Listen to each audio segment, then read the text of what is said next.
నన్ను ఎవరు చూస్తలేరు అని పిల్లి కళ్ళు మూసుకొని పాలు తాగినట్టుగా లోకం మీద కూడా కొంతమంది బడవ బజ్జాతిగాలు ఈ ఆడు ఊరగాలు కనబడితే ఏం చేస్తుర్రో ఎట్ట చేస్తుర్రో మమ్మల్ని ఎవరు చూస్తలేరు పక్కోడు కూడా అనుకుంటారు. కానీ కళ్ళు ఎవరికి ఉన్నాయంటే ఇగో గీళ్ళకు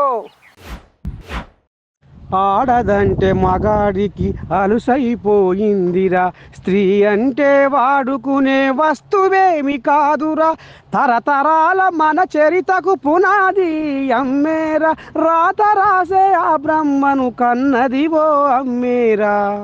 కానీ ఇలా ఆడపిల్ల అంటే ఇలా ఆడజన్మ అంటే సులకన అయిపోతుందిలా సమాజం మీద.